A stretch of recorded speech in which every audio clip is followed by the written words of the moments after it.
AITA for keeping the cameras running after my wife locked me out and lied in mediation? I'm Cody, 38, and by the time Allison locked me out, we had been married for 9 years. We were the kind of married couple who still bought the same coffee every week, still knew which mug the other one reached for in the morning, and still argued over dumb things like who kept moving the garage door opener. So when she started calling every normal disagreement unsafe energy, I tried harder to listen instead of getting defensive. That sounds good in theory. Be patient. Don't escalate. Don't assume the worst. Give your wife room to explain what she means. The problem was that Allison learned very quickly that the more polished her words sounded, the worse I felt for questioning them. At first, it was small. If I asked why she had been quiet all day, she would say, "I'm trying to protect my peace." If I asked why we couldn't talk through a bill, a family visit, or the tension between us, she would say, "I don't have the capacity for that kind of emotional labor tonight." I wasn't perfect. I can be too quiet when I'm upset. I like to think before I answer, and that made her feel shut out sometimes. I know that. I own that in counseling. I apologized for it more than once. But there's a difference between a spouse saying, "I need you to communicate better," and a spouse using therapy words like a remote control.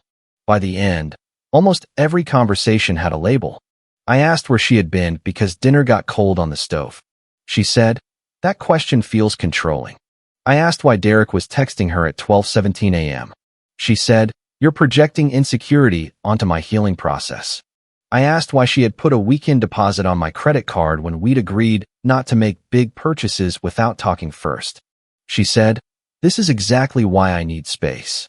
You reduce everything to money." That was our marriage for the last 6 months. I kept trying to prove I was not cold, not controlling, not insecure, not emotionally unavailable. I thought patience meant I was protecting our marriage. Turns out, she thought it meant I would keep paying for one after she had already pushed me out of it. Derek was Allison's ex from before we met. For most of our marriage, he existed as a name in old stories. He was the guy she dated in her 20s who got her creative side and understood her before she had to be practical.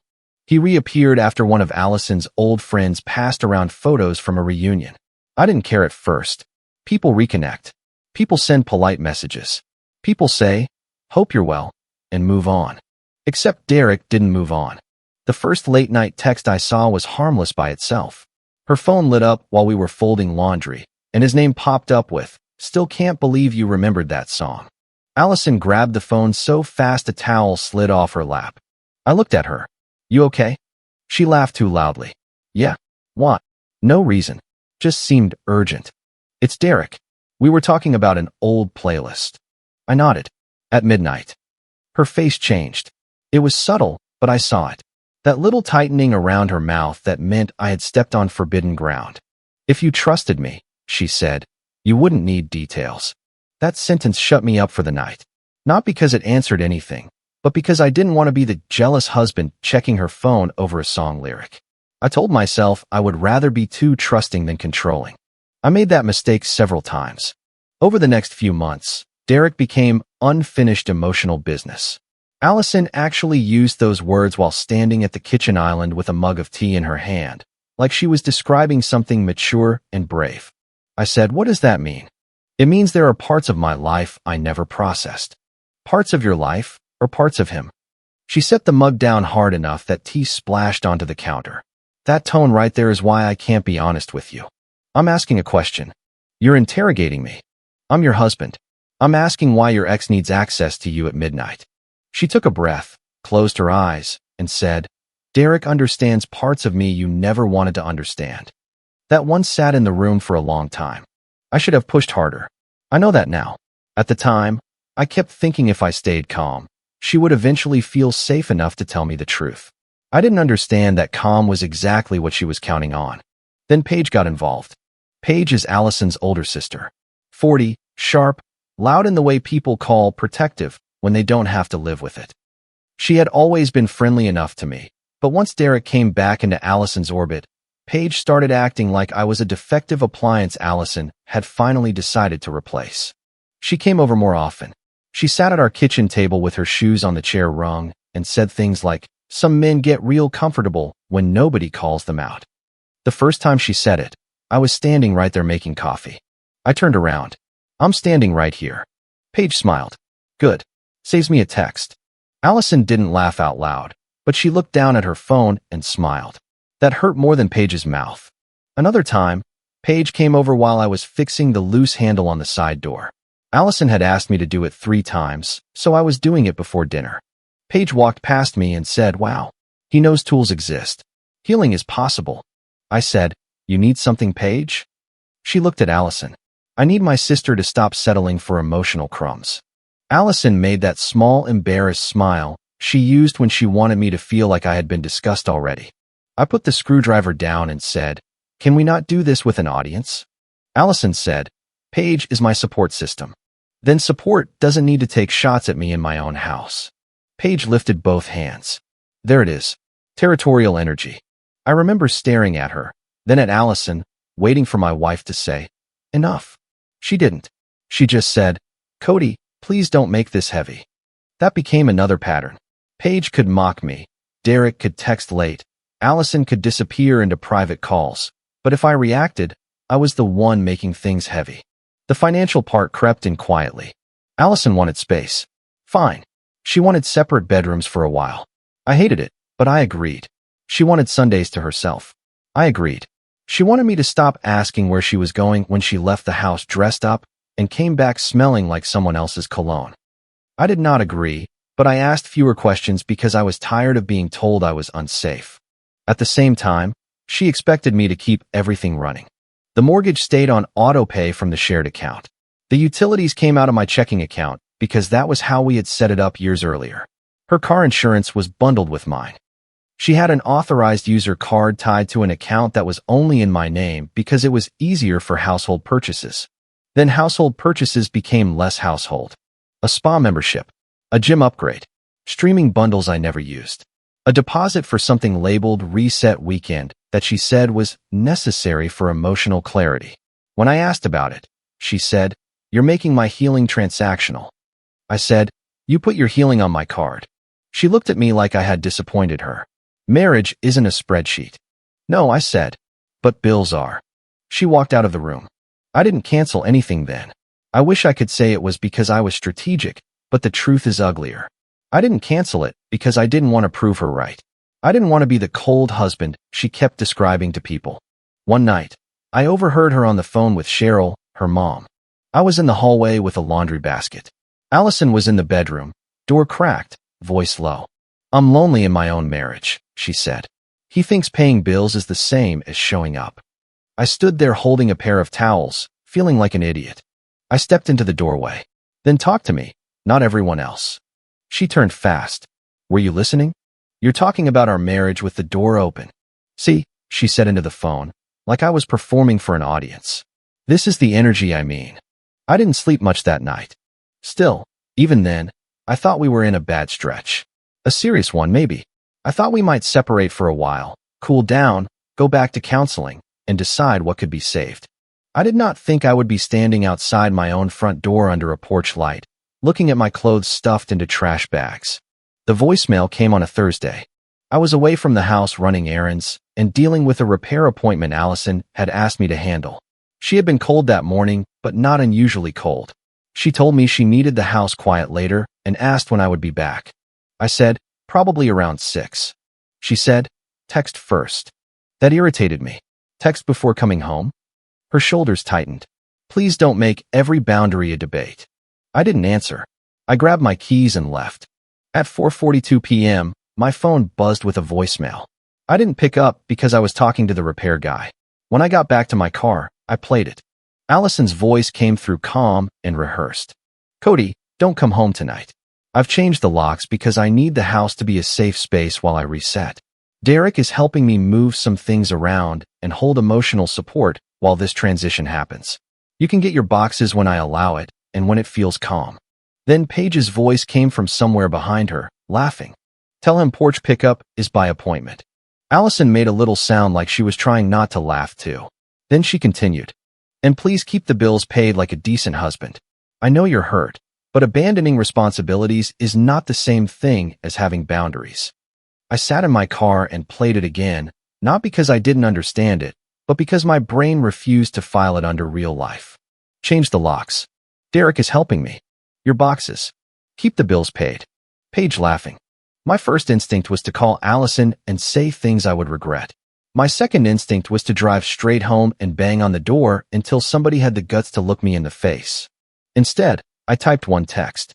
Are you saying I'm locked out of my own home, but still expected to pay for it? She replied 4 minutes later. Call it whatever helps you process. I stared at that line for a long time. Then I replied, leave the cameras on. She didn't respond. We had doorbell cameras because a few packages had gone missing the year before. Allison had been the one who wanted them. The account was connected to our shared household email, but the app was on both our phones. I don't think she remembered that in the moment. Or she assumed I would be too emotional to think of it. I drove home anyway. I did not go to the door at first. I parked across the street and sat with both hands on the steering wheel until my breathing slowed down. The porch light was on. There were 3 black trash bags lined up beside the front steps, 2 plastic bins with blue lids, and a cardboard box sagging at one corner. My name was written on a piece of painter's tape stuck to one bin. One of the bags had split near the bottom. I could see the sleeve of a sweater Allison bought me for Christmas 3 years earlier. On top of the cardboard box was a cracked picture frame from a trip we had taken during our 2nd year of marriage.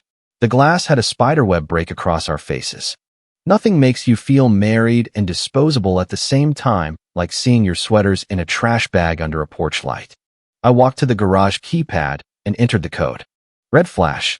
I tried again. Red flash. The little beep sounded almost cheerful. I stepped back, took 3 photos from the sidewalk, and called Owen. Owen has been my best friend since before Allison.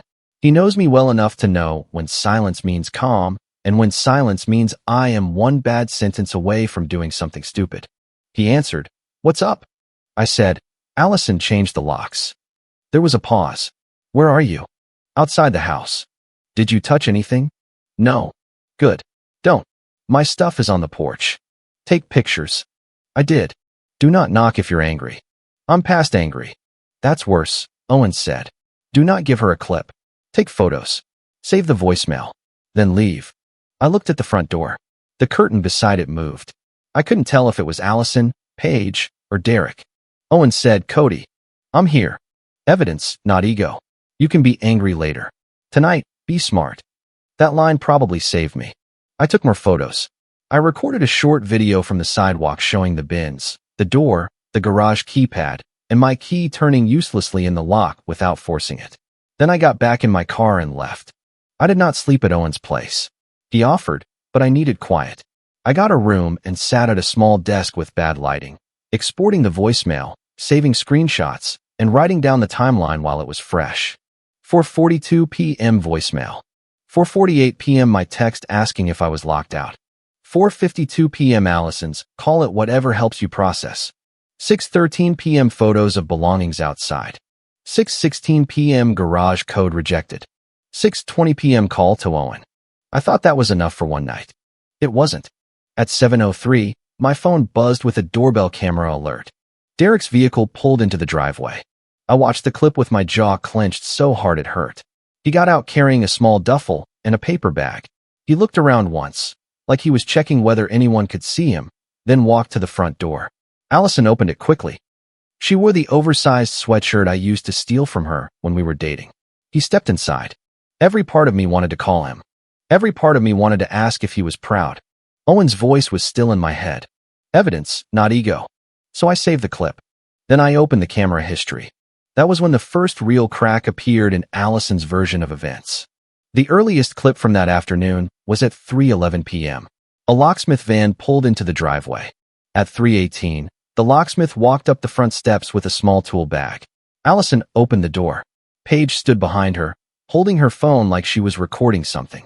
The clip had no perfect audio because the door was half open and the camera only caught pieces, but the timestamp was clear. At 3:42, the locksmith left. At 3:49, Allison and Paige started bringing out my belongings. Not after the voicemail. Before. I watched Paige drag one of my plastic bins onto the porch and laugh. "He'll still pay," Paige said. "He always pays." Allison said, "Just don't break anything expensive." Paige lifted a pair of my dress shoes and held them toward the camera like she was filming some private show. Should we put his little office shoes out too? Allison didn't tell her to stop. She didn't look ashamed. She looked nervous, maybe, but not ashamed. I saved every clip. I also checked the shared household email, because locksmith receipts, repair invoices, and house-related appointments often went there automatically. Sure enough, there it was. A receipt from the locksmith. Service time listed as 3:05 p.m. to 3:41 p.m. The payment method was Allison's card, but the email had come to the shared account. The voicemail telling me not to come home came at 4:42 p.m. The locks had already been changed for an hour. That was not a boundary. That was a plan. The next morning, Allison sent an email with the subject line, "Temporary Peaceful Separation Proposal." It was written like something she had copied from a self-help blog and a bad legal template at the same time. She opened with, "I believe we both deserve a healing-centered transition that honors our separate nervous systems and allows us to move without blame." Then came the terms. I was not to enter the home without written permission from Allison. I was not to contact Derek because he was not a party to the marital conflict. I was to continue paying the mortgage, utilities, insurance, and existing personal supports for a transition period of at least 6 months. I was to provide a monthly amount of stabilization support because Allison had been emotionally displaced within the marriage. I was to cover the rest of her reset weekend because cancellation would disrupt her healing. And then, near the bottom, one sentence almost slid past me. This agreement honors both parties' healing while recognizing that Cody voluntarily vacated the residence on Thursday. I read it twice. I was tired, humiliated, angry. Part of me wanted to sign something just to stop the bleeding. That's embarrassing to admit, but it's true. After months of being told I was the problem, there was still a piece of me that wanted to be reasonable even when the other person was being calculated. I forwarded it to Owen with the message, "Look at this." He called me in under a minute. "Do not sign this." I wasn't going to. "Cody, I wasn't." He exhaled. "She locked you out, then wrote it like you left. That line is the whole game." I saw it. "No, hear me. She wants you physically gone and financially attached. If you sign that you voluntarily left, she gets to say you abandoned the house, then ask you to pay for her peace while Derek parks in your driveway." I rubbed my eyes. "So what do? You call someone who handles this stuff. You stop texting like a husband trying to be understood. You start communicating like a man protecting a record." That same afternoon, I called a family law professional and set up an appointment.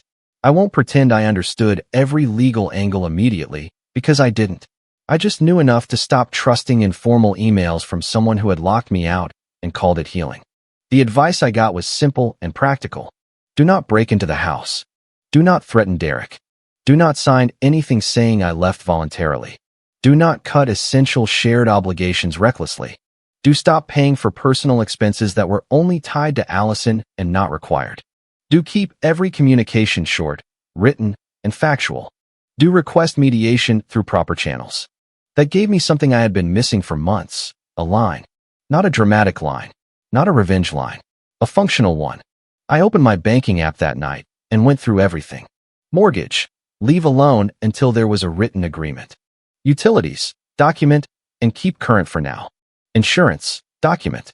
Allison's spa membership billed through my card, canceled. Gym upgrade, canceled. Streaming bundle she had added for shows I didn't watch and profiles under her name, canceled. Deposit balance for the reset weekend.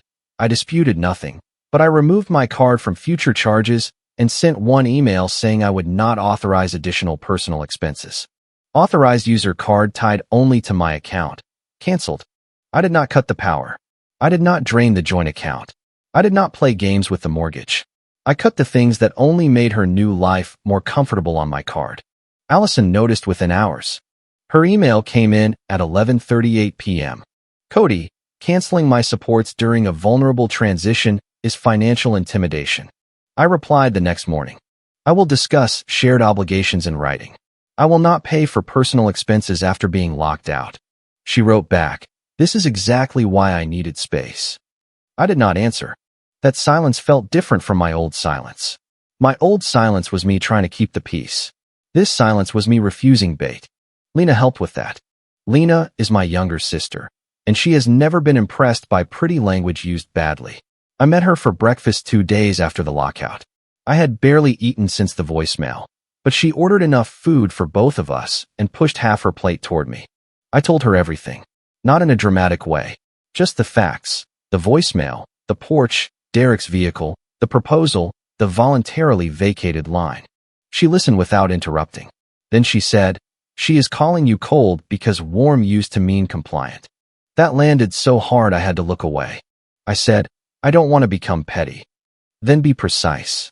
I canceled the spa and the card. "Good. She'll tell everyone I'm punishing her." "She already told everyone you abandoned her." I looked at her. Lena softened a little. "Cody, you're still playing defense against a story she wrote before she changed the locks. Stop trying to convince her you're not the villain. Build the record."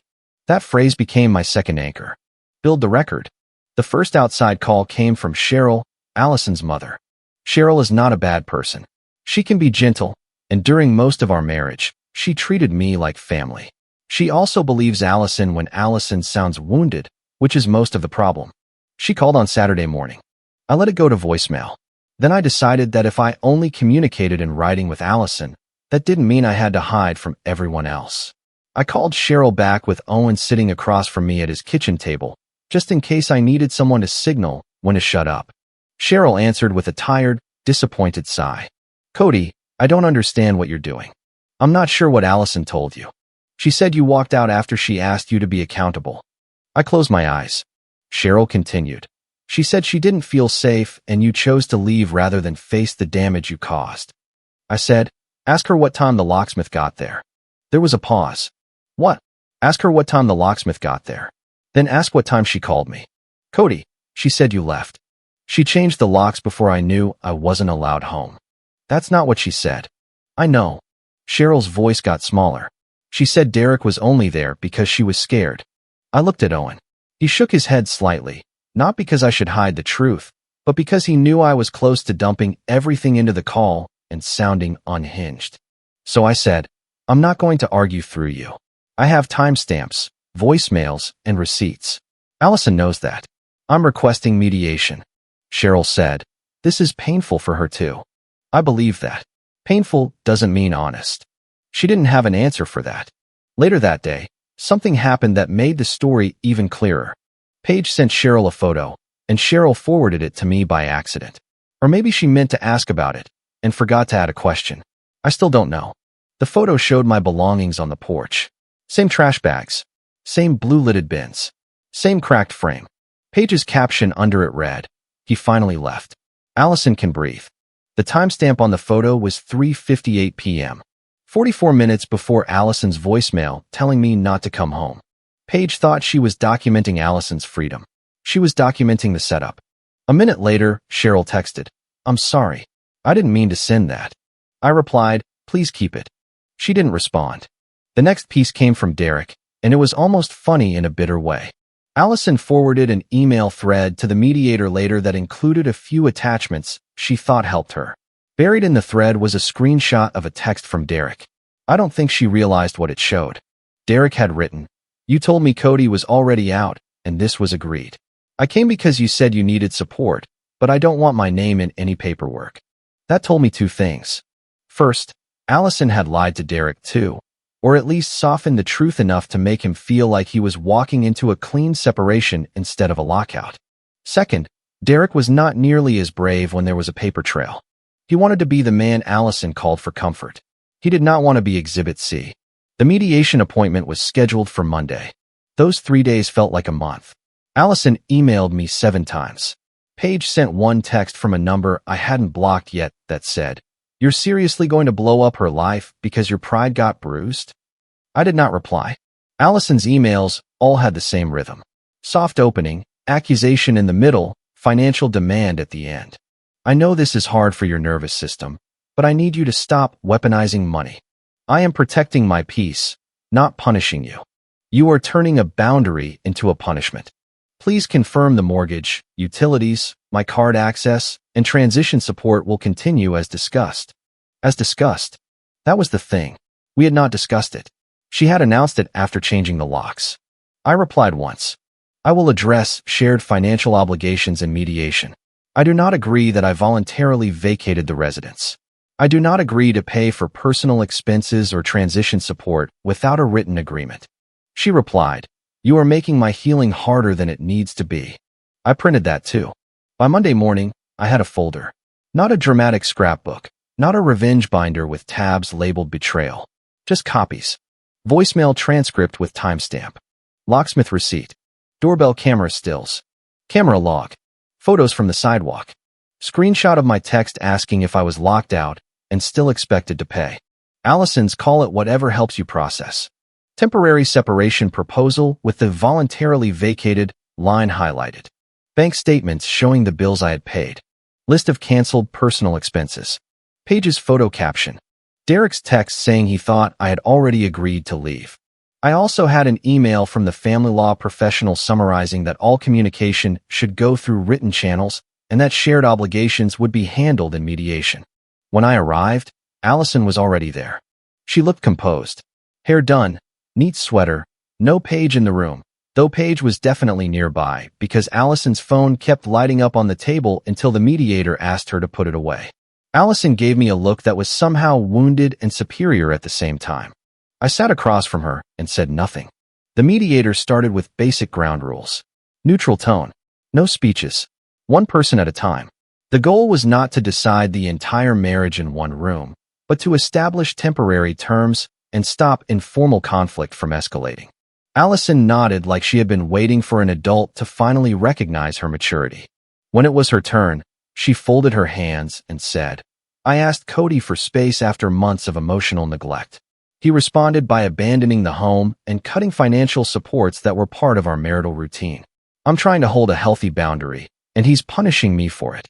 The mediator asked, "When you say he abandoned the home, what do you mean?" Allison glanced at me, then back at the mediator. "He left Thursday and has refused to return in a constructive way." I let her say it. The mediator looked at the proposal. This document uses the phrase, "voluntarily vacated the residence." "Cody, do you agree with that characterization?" I said no. Allison inhaled sharply, like I had interrupted a sacred ceremony. The mediator asked, "Can you explain your position?" I said, "I did not leave voluntarily. I was locked out before I was told not to come home." Allison said, "That's not fair." The mediator held up a hand. "Let him finish." I opened the folder. "No, and I can prove it." I played the voicemail first. Allison's own voice filled the room. "Cody, don't come home tonight. I've changed the locks because I need the house to be a safe space while I reset. Derek is helping me move some things around and hold emotional support while this transition happens. You can get your boxes when I allow it and when it feels calm." Then Paige's laugh. "Tell him porch pickup is by appointment." Then Allison again. "And please keep the bills paid like a decent husband." I stopped it there. The room was very quiet. The mediator asked Allison, "Are you disputing that this is your voicemail?" Allison's face had gone pale, but she kept her voice controlled. "No, but it's being taken out of context." I said nothing. The mediator asked, "What context changes the statement that the locks were already changed?" Allison looked down. I slid the locksmith receipt across the table. The locksmith receipt shows service began at 3:05 p.m. and ended at 3:41 p.m. The voicemail was sent at 4:42 p.m. The locks were changed first. The voicemail came after. The proposal came after that. The mediator read the receipt. Allison said, "I was scared." I looked at her then. "Of what?" She looked at the mediator instead of me. "Of the conflict." The mediator asked, "Was there a threat made that day?" Allison's jaw moved. "No," she said quietly. "But emotional safety matters too." The mediator wrote something down. "Understood. Do you dispute the timeline?" Allison didn't answer directly. I felt I had no choice. I slid over the screenshot of my text. After the voicemail, I asked if she was saying I was locked out of my own home, but still expected to pay for it. She replied, "Call it whatever helps you process." The mediator read it. "And these are the payments in question?" I handed over the list. I did not stop the mortgage. I did not stop utilities. I canceled personal discretionary expenses on accounts solely tied to me, including a spa membership, a gym upgrade, a streaming bundle, a reset weekend balance, and an authorized user card. Allison's composure cracked a little. "You canceled my card with no warning. You changed my locks with no warning." Her eyes flashed. This is exactly what I mean. You make everything transactional. I kept my voice flat. You used a lie to ask for money. I'm using proof to say no. The mediator looked from me to Allison, then down at the proposal again. The financial terms need to reflect the actual sequence of events. I am not comfortable using language that says Cody voluntarily vacated if there is evidence he was locked out before notice. Allison swallowed. Then I played the doorbell clip. I didn't play every second. Just enough. The porch appeared on the small screen. Paige and Allison moved in and out of frame. Paige dragged a bin and laughed. He'll still pay? He always pays. Allison's voice answered. Just don't break anything expensive. I stopped it there. Allison whispered. I can't believe you brought that. I said, I can't believe you made it. The mediator asked, is the authenticity of this footage being disputed? Allison said, it was private. I said, it was my house too. She turned on me. You're trying to humiliate me. I felt something inside me go still. Not cold. Clear. No, I said. You and Paige did that when you put my belongings in trash bags and laughed about me paying. I'm here because your proposal tried to turn that into me leaving voluntarily. Allison's eyes filled with tears, but for once, the tears did not move me toward surrender. I had spent months reacting to her emotions like they were invoices I had to pay immediately. I didn't do that anymore. The mediator paused the session after that. When we came back, the original proposal was effectively dead.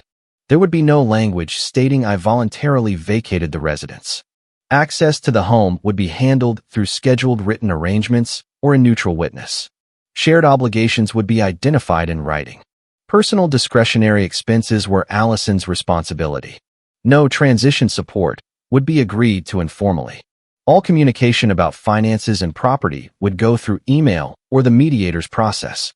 Derek's presence in the home was not something I could control, but I would not be asked to finance anything connected to him or Allison's personal reset. Allison hated every word of it. At one point, she said, so I'm just supposed to handle everything alone?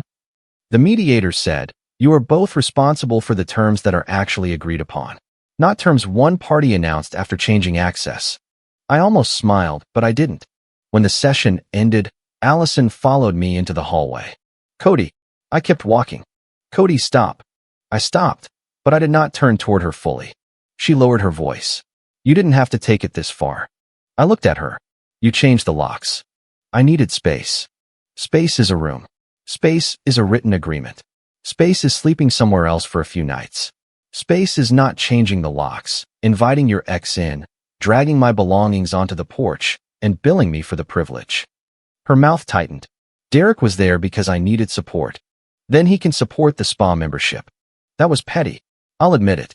It was also the only petty thing I said that day.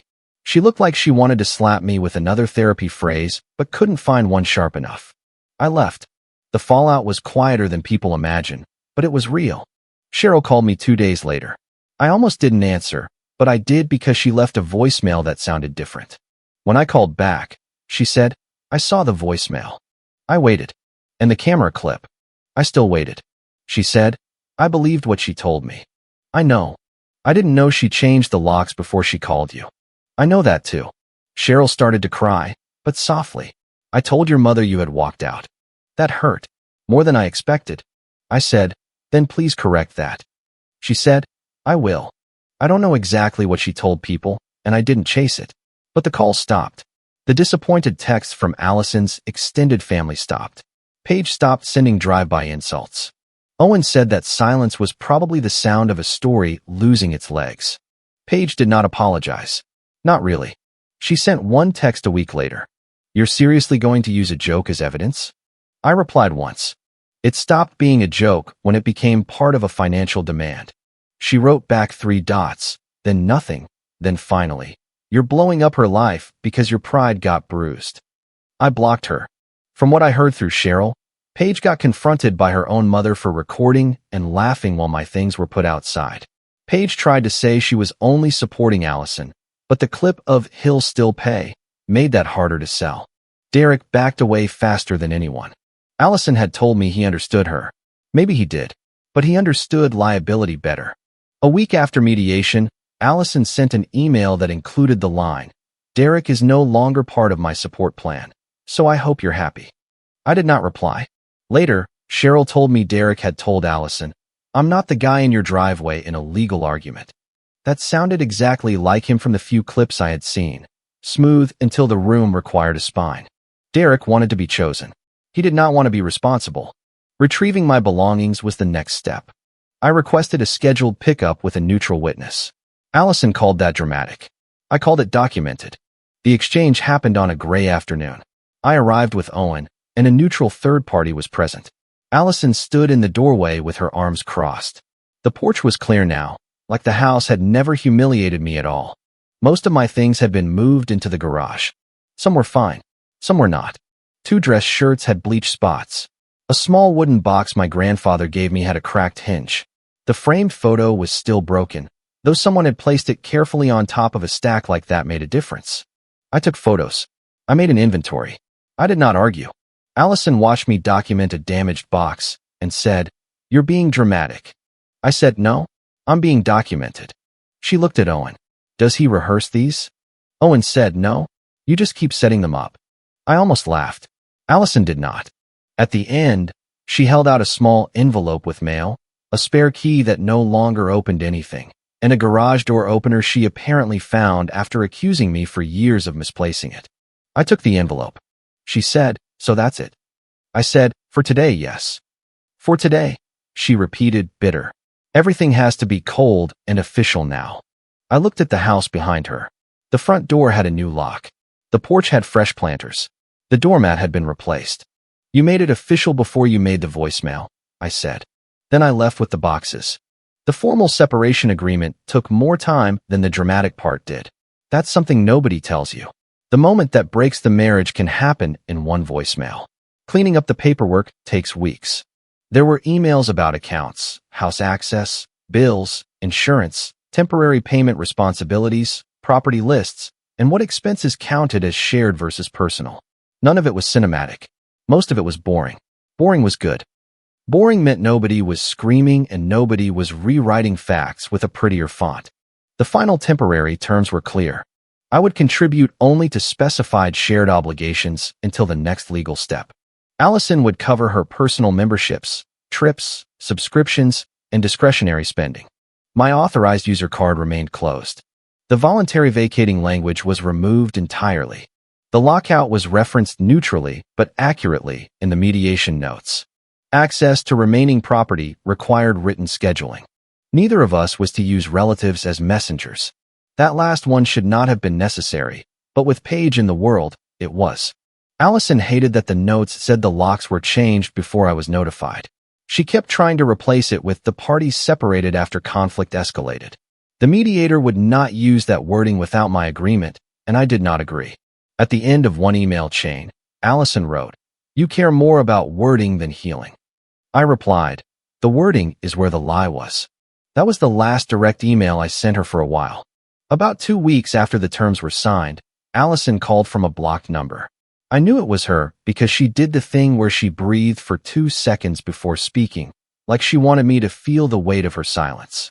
I should not have answered, but I did. She said, "I never thought you would take it this far." I was sitting at Owen's kitchen table again, drinking coffee that tasted better than anything had in weeks. I said, "You changed the locks." I just stopped pretending the door was still open. She exhaled hard. "I needed space, Cody." "You keep saying that." "Because it's true." "No. You wanted control. Space would have been a conversation. Space would have been an agreement. You locked me out, invited Derek in, then expected me to keep paying as if I had agreed to disappear politely." She went quiet. Then she said, "I was unhappy. I believe you. You don't get to act like you were perfect. I'm not. I begged you to show up emotionally. I know. You made me feel alone." I looked down at my coffee. That part still hurt, because not every accusation was fake. I had been distant at times. I had shut down. I had missed chances to repair things before they got this bad. But I was done letting real flaws become a permission slip for fake facts. I said, "I'm sorry for the ways I failed in the marriage. I'm not sorry for refusing to fund a lie about how it ended." She started crying then. Not loudly, just enough that the old version of me would have softened and tried to rescue the conversation. Instead, I waited. She said, "You're making my healing harder." "No," I said. "I'm making it yours." That ended the call. A few months later, the separation had settled into a rhythm. Not a happy one, exactly, but a clean one. I lived somewhere quiet. I made coffee for myself, and nobody turned a normal question into a diagnosis. I still had bad days. I still missed the version of Allison I thought I married. I still got angry when I thought about Derek walking through the door while my clothes sat outside. But anger stopped making decisions for me. The strangest part was how much peace came from not trying to win Allison's family back. For months, I had measured myself against their version of me. Was I cold? Was I distant? Was I controlling? Was I too quiet? Was I not supportive enough? Every time Allison used one of those words, I treated it like a bill I needed to pay before the lights went out. After the lockout, I realized some people call you cold when you stop burning yourself for their comfort. Cheryl eventually sent a real apology by email. It was not long, but it was specific. She wrote that she repeated something she had not verified. She wrote that she was sorry for calling me an abandoning husband. She wrote that seeing the timestamps changed how she understood the situation. I appreciated that. I did not use it as an opening to rejoin the family system. I simply replied, "Thank you for saying that." Paige never apologized. She stayed loyal to the version where I was vindictive, and she was a brave sister helping Allison reclaim her home. That was fine. Paige's opinion no longer cost me money. Derek disappeared from the story almost completely. I heard once that he and Allison were taking space because the situation had become too complicated. I laughed when Cheryl accidentally said that phrase, and she had the decency to sound embarrassed. Too complicated apparently meant he liked being unfinished emotional business more than being named in mediation. Allison tried one more time to make it emotional. She sent a message through the proper channel because she needed my signature on a document connected to the house. The request itself was reasonable. The paragraph attached to it was not. "I hope you can be human about this," she wrote. "Despite everything, I loved you for 9 years. I made choices from pain, not malice. I wish you had fought for us instead of turning everything into evidence." I read it twice. Then I responded through the same channel. "I will review and sign appropriate documents. I will not discuss the relationship outside the process. Locking me out was a choice. Moving my belongings outside was a choice. Inviting Derek into the house was a choice. Demanding money afterward was a choice. Creating paperwork saying I voluntarily left was a choice. I'm done paying for choices I did not make." The document got signed. No dramatic reunion. No final screaming match. No scene where Allison admitted everything and begged to undo it. Real life is usually less theatrical than that. People who build stories around themselves rarely surrender the whole script at once. They just lose pieces of it when facts get too heavy. I did lose money. Anyone who tells you clean exits are free is lying. I paid for legal help, temporary obligations, storage, replacement clothes, and a lot of takeout during weeks when cooking felt impossible. I lost a house that had once felt like mine. I lost routines I didn't know I would miss. But I kept my name off the lie. That mattered more than I expected. Because the lie was not just Cody left. The lie was that love meant I should accept being erased as long as the person erasing me used gentle words. The lie was that a husband who refused to finance his own humiliation was cruel. The lie was that boundaries only counted when Allison made them. She wanted a fresh start. I gave her one, without my money, my silence, or my name on the lie. If you liked it, don't forget to leave a comment and support the channel by subscribing. See you in the upcoming stories.